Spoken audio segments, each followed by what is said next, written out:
姑娘，大半夜里，你怎么一个人在这里？很危险的。啊，冒昧了，在下宁采臣，请问姑娘芳名？公子难道不知道这厮闹鬼吗？平生不做亏心事，半夜敲门心不惊。我叫聂小倩。姑娘，聂姑娘，小倩。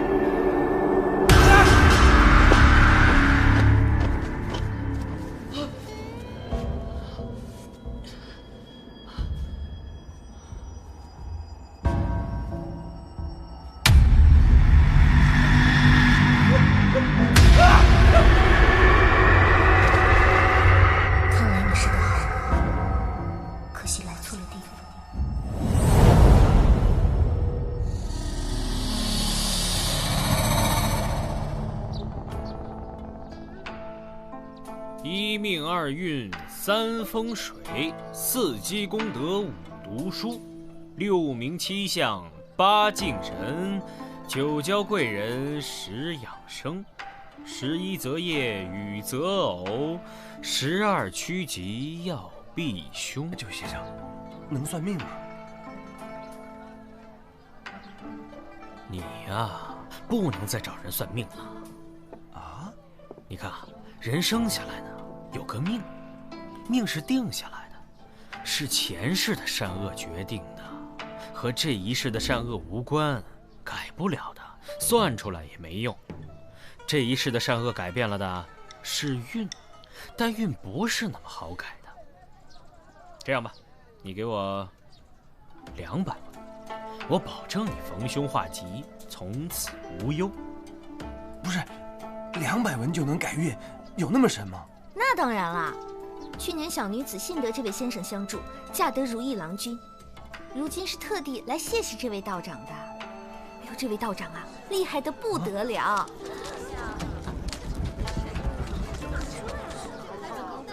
哟，哎，看热闹！不，我给你逢凶化吉呀！哎呀，等等，什么热闹，带我一块儿啊！你看看，好像要出大事了。出什么大事？你不知道啊？辅国大将军刘洪基刚从塞外回来，原本一直驻扎在城外，怎么突然进到长安城里了？听说呀，这刘洪基张扬跋扈得很啊！哎呀，他要是面圣的时候还这样，可就麻烦了。反正不关咱们的事儿，到时候就看好戏喽。就是。那裘书生怎么还在啊？萨摩，快换了衣裳，给老娘收房钱去。小倩，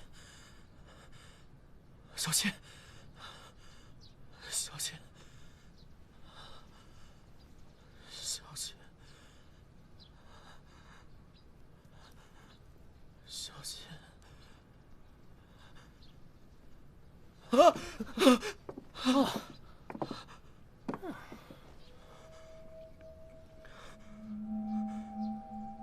小生宁采臣，你们是？这里是长安城，我叫公孙四娘。你现在在我客栈里，他叫萨摩，我这儿打杂的。你昨天晚上去兰惹寺了？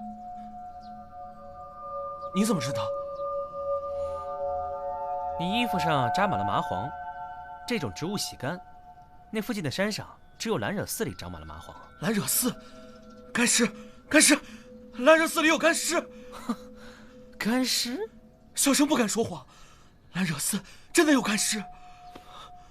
看你年纪轻轻的，别学人家装疯卖傻。住店钱不收你的了，既然你已经醒了，就早点搬出去。我没装。兰惹寺还有一个女子叫聂小倩，你们找到她没有？找到她没有？你大晚上的在兰惹寺碰到个女的，不是人吧？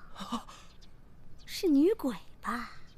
我听说呀，兰惹寺的女鬼专门吸人血，把人活活吸成干尸。伙计说你在这里，有急事，扫盲跟我走。什么事儿啊？北村村口死了人，赶紧跟我们去看看。就是北村。那，这个家伙也是今天早上北村村口来的。他是谁？啊，他叫宁采臣。这书生昨晚去兰惹寺了，早上昏倒在北村村口。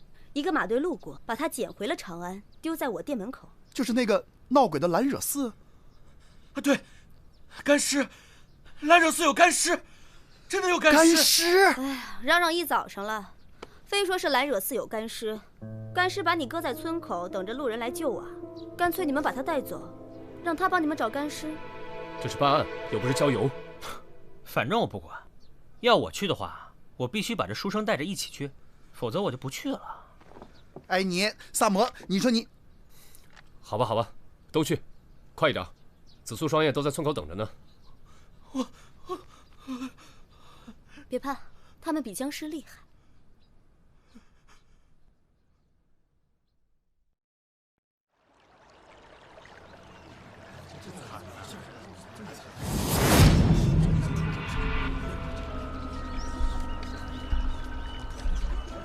哎，这不是早上那个书生吗？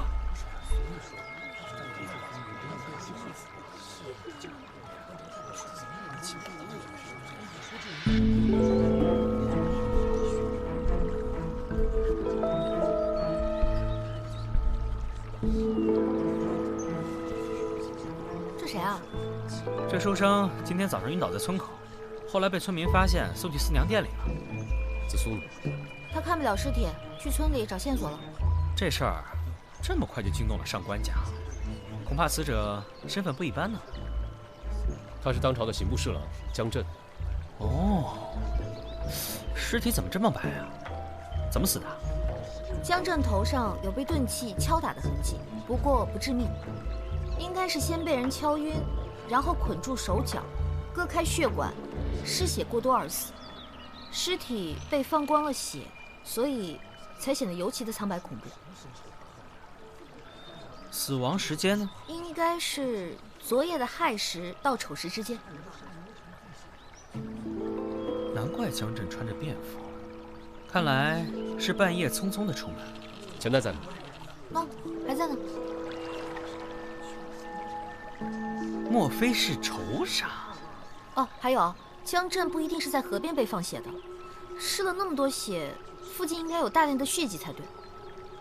被放血，又被抛尸在这儿，江震会和什么人结下这样的血仇呢？先把尸体抬到我那儿去，我再做进一步的检验，看看有没有什么新的线索。好。来人！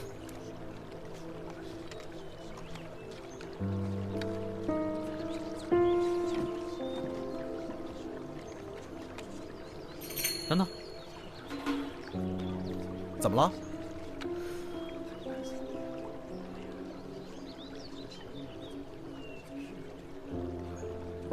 麻黄草，他去过兰惹寺。兰惹寺就在这河上游的方向啊！早听说那里闹鬼，看来真的有干吸人血。干尸，都给我住嘴！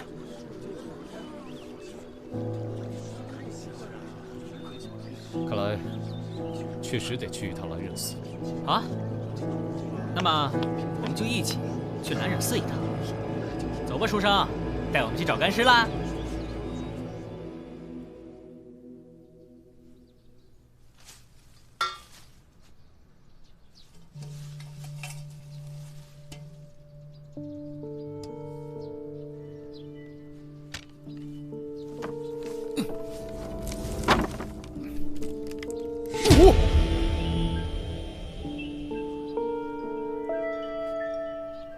我已经做了尸检，这些干尸死了少说也有近10年了。哎，我长这么大见过那么多死人，干尸我还是第一次见。而且是一地干尸。哎，紫苏来了。我听村里有人回来说兰惹寺发现干尸，就过来了。村里有什么线索吗？昨晚村长家女儿办酒席，全村人都在祠堂，没人注意村外面发生的事。倒是兰惹寺10年前的大火，上岁数的人都记得清清楚楚。10年前的大火，到底是怎么回事啊？兰惹寺早在前朝就是个荒寺，一直阴阴森森的闹鬼，人们总在那附近听到女子的乐舞声，村民都绕着道走。10年前突然起了一场大火，那火烧了3天3夜，没人知道怎么起的，也不知道怎么灭的。在那之后，闹鬼的传闻就越来越多，就更没人来这附近了。所以说，这些干尸，他们就是死在那场火里。哎呀，这都死了，烧干净就完了吗？尸骨尽毁，这种死法叫人看了心里难受。这些人躲在地下，死前一定经受了极大的痛苦。但是正是因为留了全尸，我才有可能查明他们的死因，为他们伸张冤屈啊！到底是什么人，能弄出这么样一个地洞呢？还有一个问题，江震为什么会死在这里？他和这些干尸到底有什么关系呢？这些尸体怎么了？这些死者都是女人，而且她们的面部轮廓比一般人要深。我不敢确定，但是我怀疑她们是胡人。没错，萨摩说的对，10有8九是胡人。书生，你昨晚到兰惹寺是什么时辰？我记得我走到村口，天刚刚全黑，然后又走了大约1个多时辰，才迷了路。那个时候应该是亥时吧？这么说，你在兰惹寺的时候，江震还没死？我不知道什么江震，我就想知道小倩呢？小倩又是怎么回事？如果真有这么个人的话，他要么是凶手，要么也肯定看到了什么。先别管那个小倩了，先把尸体抬到我那儿去。是。三炮，你去把江镇府里的人带到大理寺问话。好的。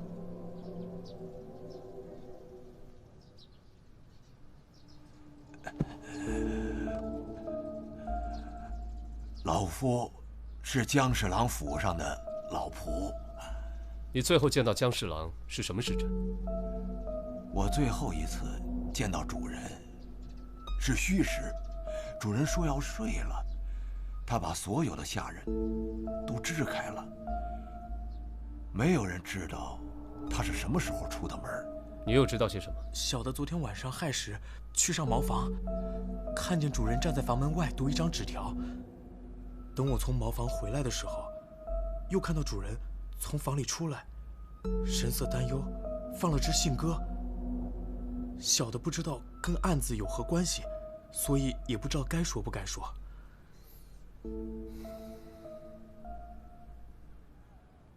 喂，大清早的又去哪儿鬼混啊？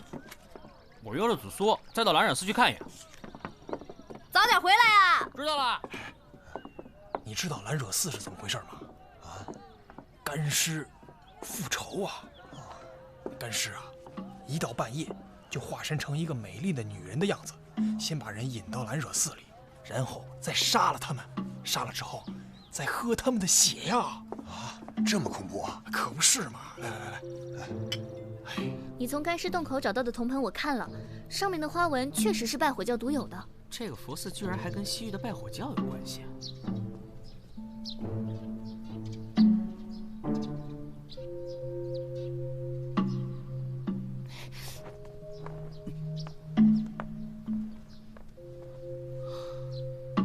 嚯，居然派了这么多人把守兰惹寺，也太夸张了吧？怎么了？你没事吧？哎，这地上的东西好像不是石头啊。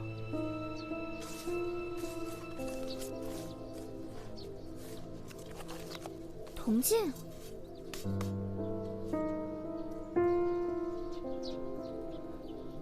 还有个耳环。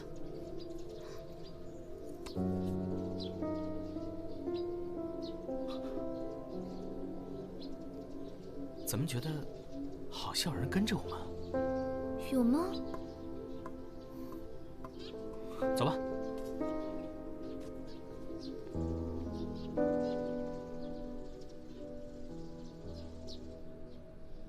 江镇一案查得怎么样了？回陛下，臣正在尽力破案。朕还听说，郊区的古寺里发现了数具干尸，闹得长安城上下人心惶惶。依微臣所见，这2个案子恐怕有所关联。哦，陛下，干尸案事关胡人，应转交给萨保府处理。莫非康公是觉得李某查案不力，才要把案子揽入自己手中？李少卿，辅国大将军刘洪基上殿。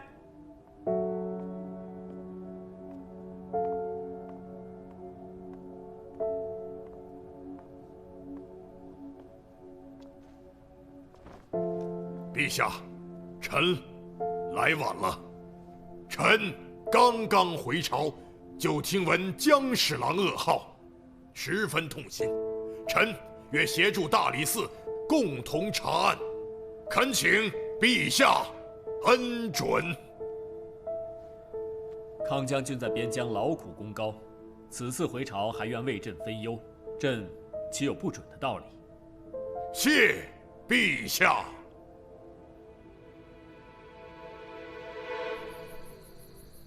岂有此理！刘洪基还没通过陛下的同意，就直接把自己的人驻扎在兰惹寺了，而且还态度蛮横。今天上朝的时候，那个萨保康广达也很奇怪，急着要把干尸案往自己手上揽。这刘洪基和江震是同一个地方来的，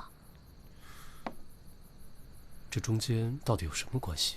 哎，大家都饿了吧？晚饭马上就好啦。这城里的传闻可是越来越离谱，有说女鬼吸血的，有说干尸复仇。哎，你们什么时候能破案啊？这会不会是拜火教的什么古怪习俗？我在这间客栈这么久，可是见过不少拜火教的，没听说过有把人烤成干尸的。没错，我也觉得和宗教祭祀没有关系。今天我和紫苏在兰惹寺寺边上，又挖出了一面铜镜和耳环，线索越来越乱。看来，这个寺的过去才是关键所在。但是现在兰惹寺被刘洪基的人把守着，也没有办法靠近啊。人是铁，饭是钢，发愁有什么用啊？吃饱了才有力气破案呢。哎，怎么还没好啊？不三不四怎么那么慢？哎，书生，你什么时候醒的？昨夜回来就睡到了现在，刚起。你等会儿。昨天一天也没见到你说的小倩，你不是在编瞎话吧？恐怕真的是我的幻觉吧。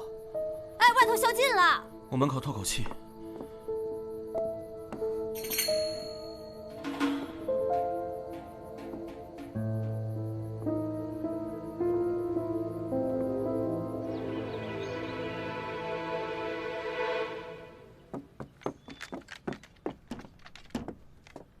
小萨，怎么？快起来，出事了！哎呀，大清早的吵人睡觉，快起来！什么事儿？萨保府的康广达也死了。什么？你叫上书生，咱们一起去看看。好，你赶紧的啊！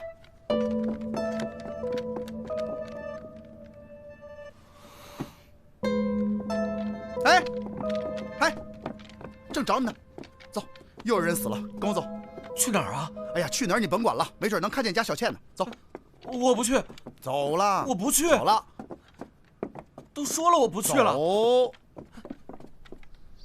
死亡时间应该是昨夜的子时到寅时之间，死亡原因还不清楚，身上别处没有伤痕，头是死后才砍下来的。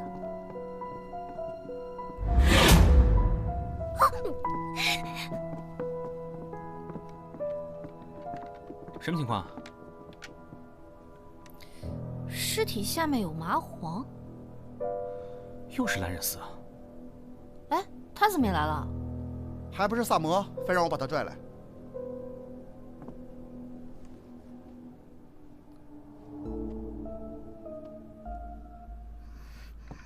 紫苏姑娘，别怕啊，别怕。这是什么？不清楚，好像是被什么虫子咬过。奇怪，今天不上朝，他为什么穿着朝服？我一会儿过去看看。什么事？说。回禀官人，主人干嘛吞吞吐吐的？说。既然主人已经过世了，老奴也管不了那么多了。主人生前有个库房，专门存放别人送来的礼。刚才丫鬟过来说，见库房门虚掩着，不知道是不是出了什么事儿啊？那带我们去看看吧。好，走。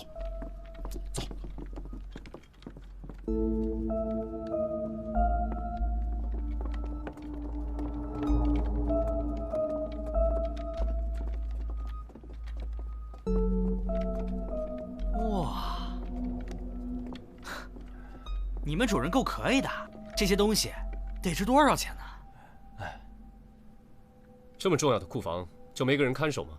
回官人的话，原来有个看门的，昨天主人突然发了好大的火，把那个人打发回家了，还没来得及找个新的。你快点，看看有没有什么东西丢了。是，快点。哎，李治，你们官差不多大，你家里是不是也这么多宝贝啊？我说你，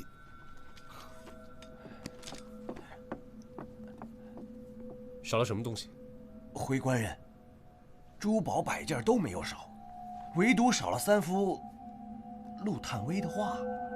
主人最宝贝这画，也不挂出来，特意放在柜子的第2层，一来不落灰，二来万一进了贼，也不引人注意。陆探微的画穷理尽兴，视觉严相，包前韵后，古今独立，非复激扬所能称赞。想不到康广达康公身为武将，能有这么高的眼力。这锁是用钥匙开的，这府里有多少人有这房间的钥匙啊？回姑娘的话，这库房的钥匙，只有主人和我2个人有。就你们俩有？哎呀，老奴对主人忠心耿耿，别无二心呐。况且老奴手无缚鸡之力，怎么可能杀死一个壮年男子，还把头砍断呢？那就是那个看门的，他对主人怀恨在心，先抢了钥匙，再杀了康广达，然后把现场伪造的像蓝惹寺案件一样。那看门的人不可能知道麻黄的事。有道理。对，绝对不可能是看门的。论价钱，陆探微的画还不及这些玉钱，可凶手呢，光拿了这些画，却没有碰其他的东西，可见非一般的莽夫。会是谁呢？先回去再说喽。请。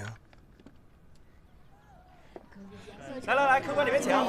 吃饭。来请。书生呢？被萨摩硬拉去看了个无头尸体，回来就发了烧，房里躺着呢。江震死在蓝惹寺，什么人能半夜把他从府里叫到蓝惹寺去？不明白。另外，你们说这个凶手为什么要大费周章地把康广达的头砍下来？都不明白。这2个人都是朝廷重官，而且这2个案子好像都与蓝惹寺的过去有关。这江震是出门之后在蓝惹寺被杀，而康广达却是在戒备森严的萨宝府里夜闯萨宝府，不被看到一点踪迹。这凶手不是一般人呢。哦，那这么说来，这越来越和蓝惹寺的干尸有关系了。人们流传的干尸变成女子杀人的传说，会不会是真的？看来这书生没有骗人呐。这世上哪有鬼，哪有什么干尸啊？老大，吃。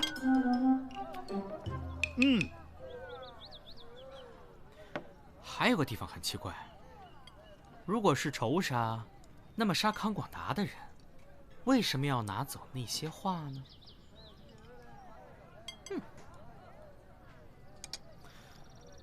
小撒，来，你不吃也倒掉了。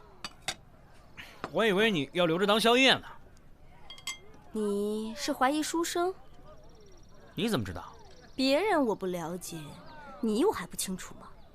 你硬拉着他去看死人，肯定是想看看他的反应。哦，你也看出他说谎了？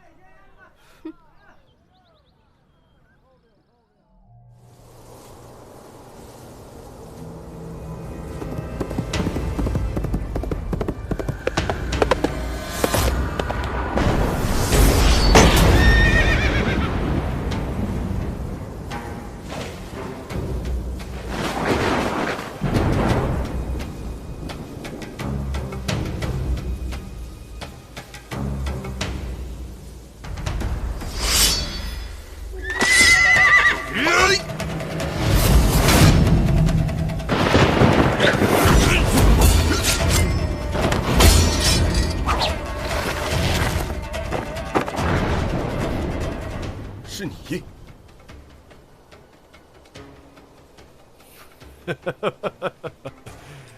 没想到这么多年过去了，你还是那么胆小怕事。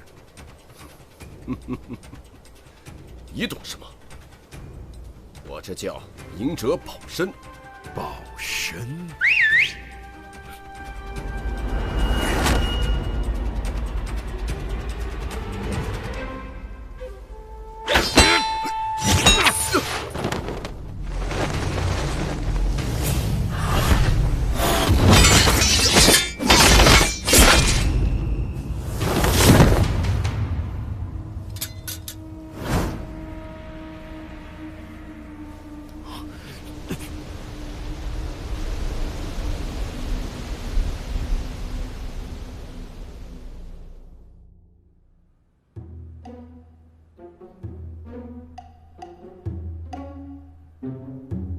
萨摩多罗，萨摩多罗，萨摩多罗。我在思考。刘洪基早上没有去早朝，你跟我一起去兰惹寺看看。那个书生怎么样？睡得香着呢，我找小六在隔壁屋守着。放心，这些个碗碟。禅。哎，李少卿，刘将军有令，任何人不得入内。麻烦通报一声，就说李治看将军没有上早朝，很是担忧，特来拜见。李少卿，刘将军他不在，你请回吧。来了，李少卿。刘将军，老夫今日身体偶感伤寒，没有去早朝，有劳李大人费心了。几位既然来了，那就进去坐一坐吧。不必了，告辞。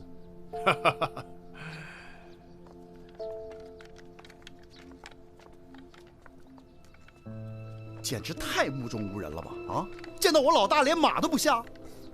不是他不愿意下，恐怕是他站不了。为什么？他腿上渗出血了。你也注意到了？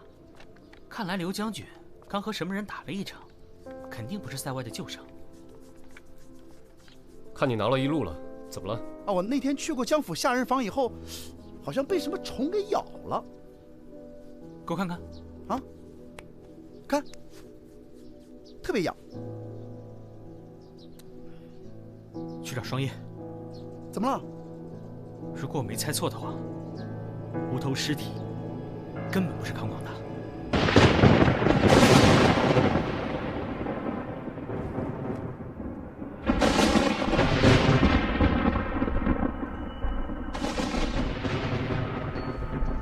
一个养尊处优的五品官身上，不可能全是虫子叮咬的疹子。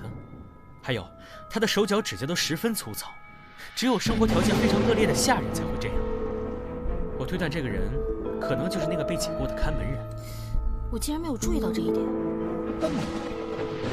尸体没有头，我们却一眼就认为他是康广达，因为他死在康广达的房间里，而且他还穿着朝服。奇怪，今天不上朝，他为什么穿着朝服？我们都被下意识的反应骗了。虽然发现了细小的可疑之处，却没有最早的定论推翻。什么人会想要伪造康广达的死亡？还记得当时紫苏说的吗？夜闯萨宝府却没有被看到一点踪迹，肯定是个高手。要是他，根本不必潜入萨宝府杀人呢。还有，这个人精准地拿走了陆探微的画，是他自己。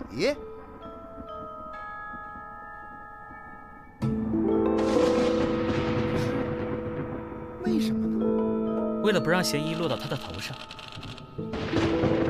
这江震也是他杀的，可他为什么要杀江震呢？这个我还没想清楚。但是我觉得，可能跟兰惹寺过去的秘密有关。三胖，你去趟康府，要几张康广达的画像，明天就带人全城搜捕。好。哎，案子终于破了，我们去四娘店里吃饭去。好主意。哎呦，这雨啊，一阵有一阵没的。哎，幸好这画像没湿啊。哎，怎么回事啊？案子都快破了，还吃不下去啊？我觉得还是有很多地方想不明白。等雨停了，降3炮把康广达给抓了，一切不就明白了吗？那书生呢？在楼上呢。我去看看他。来吃饭。书生，我们一起在下面吃庆功饭，你要不要一块来高兴高兴？什么？凶手抓住了？还没有，不过我们已经知道是谁了。明天就要开始全城搜查，你来不来？来。书生，下去一块吃饭吧。啊，不了，我想把这本书给读完。你们吃哈。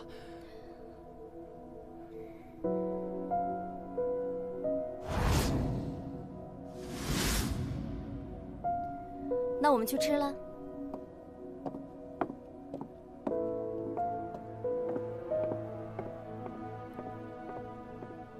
就你呀，信不信？分分钟给你拿下。等我。少卿，少卿，又有人被放血死在北宋河边了。什么？他，就是他！啊！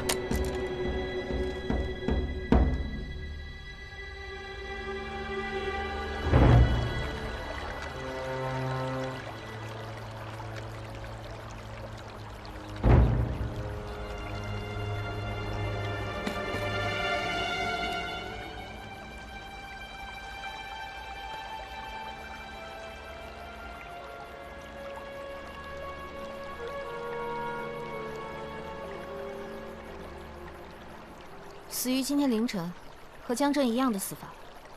杀死他的和杀死江震的凶手一定是同一个人。难道我们一直都想错了？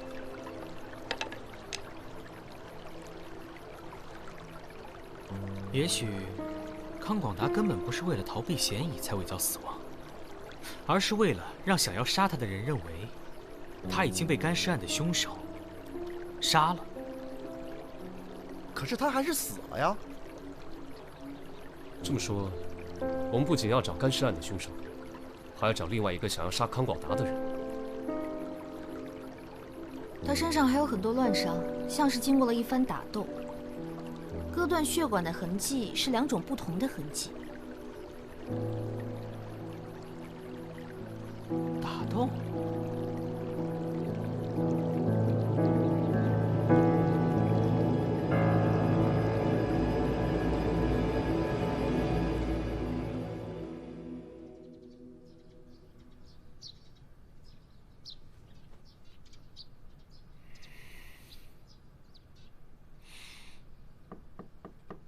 谁呀？我，给你送早饭。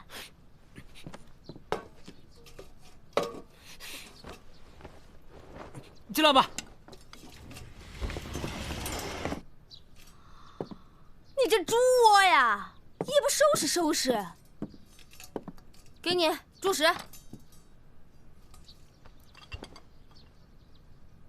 这什么？我已经吃过了。一晚上没睡啊？弄什么东西呢？照妖镜啊。这些都是兰惹寺附近发现的，胡人用的铜盆、铜镜，还有一个胡人用的耳环。哎，这哪是什么胡人的耳环呀？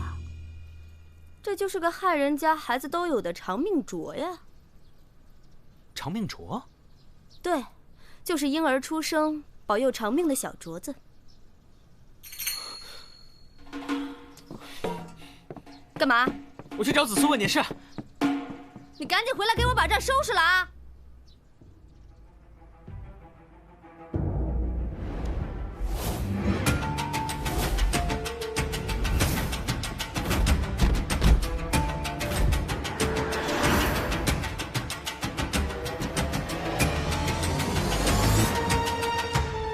找到了，16年前江震、康广达护送一对进贡的胡姬，然而这对胡姬半途逃亡，江震、康广达早就认识。而江震和刘洪基也是来自同一个地方。我终于明白10年前究竟发生了什么。让我来找你们，快去大理寺，书生大清早起来就认罪了。啊！走。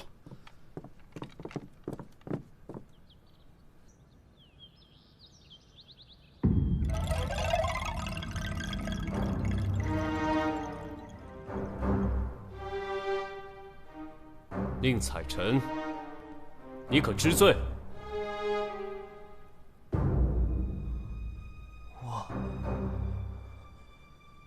人不是他杀的。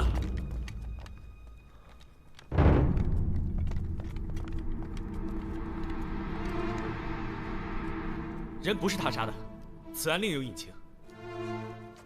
都是我杀的，江震和康广达都是我杀的，定罪吧。那你说说看，你为什么要杀他？回答我，你杀他们的理由是什么？我没必要告诉你，是根本没有理由吧？你一个外地来的书生，刚到长安，能与他们有什么恩怨？你看看你自己，弱智仙仙，你有什么能力杀死2个武将？纵有可疑之处，但完全不足以让人相信你是凶手。你在替谁认罪？屁屁，屁屁，谁？昨天夜里，我和四娘叫书生下楼吃饭，看到书生胸前有一滩水渍，可是书生的鞋却是干净的，这说明有个人偷偷进过他的房间。原来我总以为凶手是个男人，直到闻见你房中淡淡的脂粉香，我才意识到凶手是个女人。你胸前的水渍应该是她的泪痕，这让我想到了这个从未露面的神秘人，就是你心心念念的小倩。你在兰惹寺对小倩一见钟情，之后得知她的身世，心生同情，才想替她顶罪吧？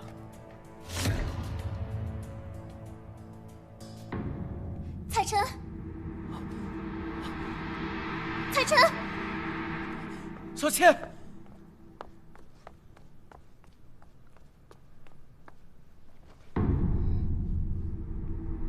血海深仇，不可不报。所有的事情都是我一人所为，与宁采臣无关。姑娘，你到底有什么仇怨，要残忍地杀害这么多人？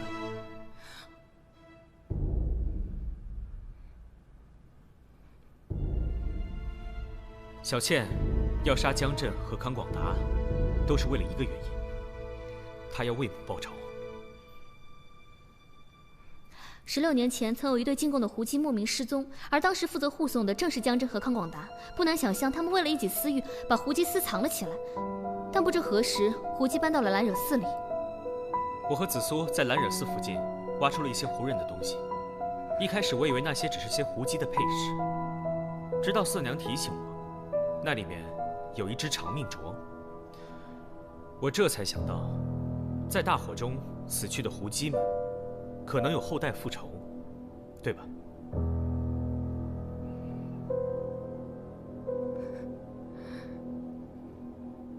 我母亲和她姐妹本应送到宫中，却不成想被那帮人偷偷藏进了兰惹寺。从此，兰惹寺变成了这些高官淫乐的地方。直到某天，我娘怀了我，在姐妹们的帮助下，偷偷生下来，养在地洞中。我5岁那年，在后山摘果子时，寺里起了大火，所有人被活活烧死。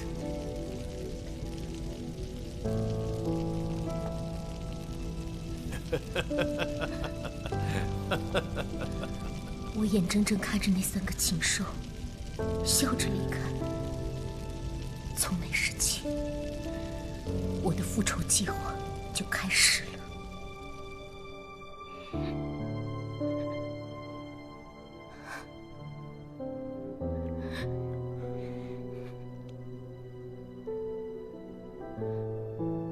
好了，这一切既然都是聂小倩所为，那么你们放了小倩吧，她只是给她的母亲报仇啊！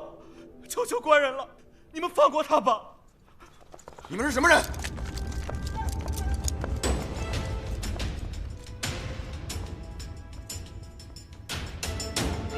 来人，把这2个人都绑起来！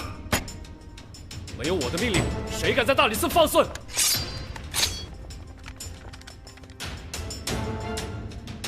刘将军，欢迎您旁听。萨摩，继续。康广达生性胆小多疑，他害怕杀死江震的人杀掉自己，更害怕被另外一个人灭口。而那个人就是你，刘洪基大将军。你这是满口胡言乱语！刘大将军曾任晋阳令，而江震也恰恰是当时的晋阳公副监。你们都是一个地方来的，一起干这样的勾当并不奇怪。江震死前发了一支信鸽，而第2天你就进了长安城，一上朝便向陛下要了这个案子。这一切，难道只是巧合吗？口说无凭，你们有什么证据？证据？小妾就是最好的人证。他有2条命案在身，他的证词如何取信啊？你给我拿下！要想抓我，所有的事都是我做的。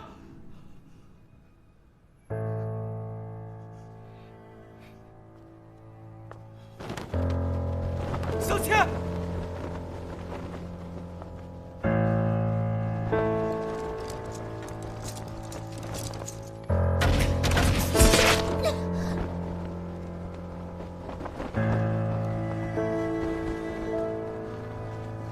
小妾。